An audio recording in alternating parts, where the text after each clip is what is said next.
Listen to me. You are waiting for a feeling. You are waiting for the perfect moment. You wake up in the morning, you look at your goals and you say, I do not feel motivated today. You wait for a spark. You wait for a burst of energy. You watch a motivational video. You listen to loud music. You try to hype yourself up, and sometimes it works. For one day, you feel like a beast. You go to the gym, you study, you work on your business, you feel unstoppable. But what happens the next day? The feeling is gone. The motivation has vanished. The music does not work anymore. You feel tired. You feel lazy. And so you do nothing. You sit on the couch. You scroll on your phone. You tell yourself, I will do it tomorrow when I feel better. This is why you are failing. This is why you are exactly in the same place you were last year. You have handed the keys to your entire future to something you cannot control. You are letting a temporary emotion dictate your life. Motivation is a liar. Motivation is a fake friend. It shows up when things are easy, when the sun is shining, and when you are full of energy. But the second things get hard, the second it gets cold, the second you feel tired, motivation runs away. It abandons you. The ancient Stoics understood this. A man carved of stone does not rely on the weather. A statue does not care if it is sunny or raining. It stands firm. If you want to build an empire, if you want to master the English language, if you want to build a powerful body, you must completely destroy the idea of motivation. You must replace it with something much colder, much harder, and much more reliable. You must replace it with discipline. Discipline does not care how you feel. Discipline does not care if you slept poorly. Discipline does not care if you are sad. Discipline is a strict master. It looks at your feelings and says, I do not care. We have work to do. When you only work on the days you feel good, you are a slave to your moods. But when you force yourself to work on the days you feel terrible, you become a master of your reality. You take the control back. The greatest men and women in history did not achieve greatness because they were always motivated. They achieved greatness because they learned how to work without motivation. They learned how to do the work when they hated it. We live in a world that is obsessed with entertainment. Everything has to be fun. Everything has to be fast. Everything has to give you a rush of dopamine. If a video is not exciting in the first 3 seconds, you swipe to the next one. If a book is not immediately thrilling, you close it. If a workout does not feel amazing, you quit. You have been trained by the modern world to run away from boredom. You think boredom is a bad thing. You think if something is boring, it means you are doing it wrong. But this is the greatest secret of success. Success is not a movie. Success is not a montage with cool music. Success is incredibly painfully boring. If you want to become wealthy, you have to look at boring spreadsheets. If you want to become strong, you have to lift the same heavy weights in the same room, week after week, month after month. If you want to speak perfect English, you have to study the same boring grammar rules and repeat the same boring vocabulary words every single day. There is no magic trick. There is no secret shortcut. There is only the boring work. The people who win in life are not the people who have the most talent. They are the people who have the highest tolerance for boredom. They are the people who can sit in a quiet room with no entertainment and do the exact same repetitive task for 5 hours straight without losing their minds. You must learn to fall in love with boredom. When you feel bored, your weak mind will scream at you. It will say, check your phone, look at social media, go eat some sugar, do something fun. It wants to escape the quiet pain of doing the work. You must train yourself to sit in that pain.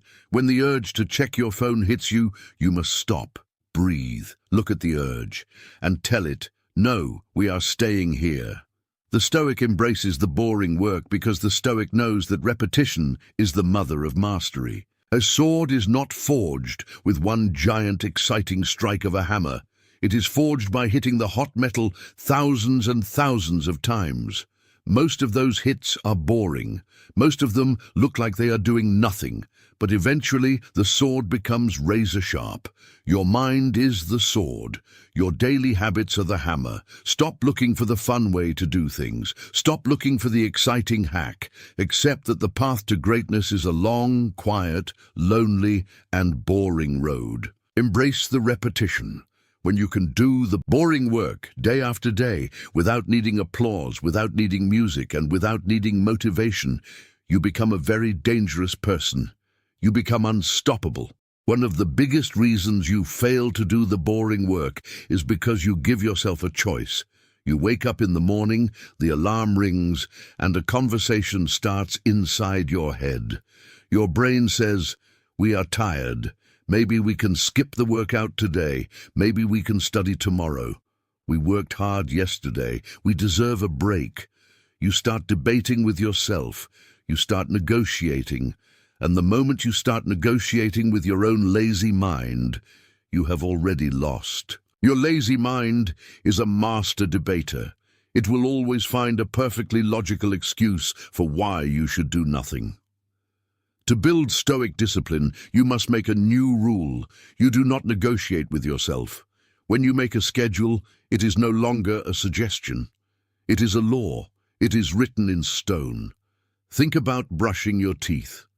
Do you wake up and negotiate about brushing your teeth? Do you say, "I am not motivated to brush my teeth today. I will do it tomorrow"? No, you just do it. It is automatic. It is a boring routine, but you do it every single day without thinking. You must treat your goals the exact same way. You remove the choice. It is 6 a.m. It is time to work out. You do not ask yourself if you feel like it. You do not check your energy levels. You just put on your shoes and you go. It is 8 p.m. It is time to practice English. You do not ask if you are too tired. You open the book and you read. You become a machine. At first, this is going to be incredibly painful. Starting the boring work takes massive energy. Think about a giant, heavy freight train. When a train is stopped on the tracks, it takes a massive amount of power and burning coal just to make it move 1 single inch. It groans, it struggles, and it moves very slowly. But once that train is moving, once it gets up to speed, it becomes a force of nature. It has momentum. If you put a concrete wall on the tracks, the train will smash right through it without even slowing down.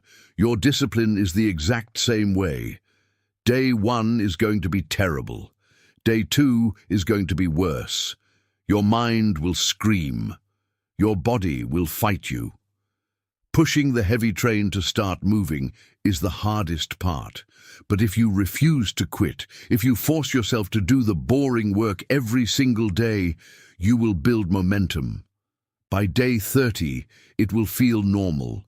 By day 60, it will feel automatic. By day 90, it will feel weird if you do not do the work. You will become the moving train. Obstacles that used to stop you will shatter when you hit them. Bad moods, stressful days, and lack of sleep will not matter anymore. You will just smash through them and do the work anyway. You stop relying on motivation and you start relying on momentum. You stop negotiating. You just execute. Segment 4. The prison of comfort and the freedom of discipline. People hear the word discipline and they think it sounds like a prison. They look at someone who wakes up early, eats healthy, and works hard every day, and they say, "That looks miserable. I want to be free. I want to do whatever I want." But this is the ultimate illusion of the modern world. The people who do whatever they want are the least free people on the planet. The person who eats whatever they want becomes a prisoner to their own sick body. The person who buys whatever they want becomes a prisoner to their credit card debt. The person who is too lazy to learn new skills becomes a prisoner to a terrible job and a boss they hate. Comfort is the real prison. When you always choose what is easy, your life becomes incredibly hard. But when you choose what is hard, your life becomes incredibly easy. This is the Stoic paradox. Discipline does not take away your freedom. Discipline is the only thing that actually gives you freedom. When you do the boring work of saving your money, you buy your financial freedom. When you do the boring work of going to the gym, you buy your physical freedom. When you do the boring work of studying, you buy the freedom to speak fluently and travel the world. If you do not discipline yourself, the world will discipline you. And the world is a much crueler master. So, it is time to make a choice.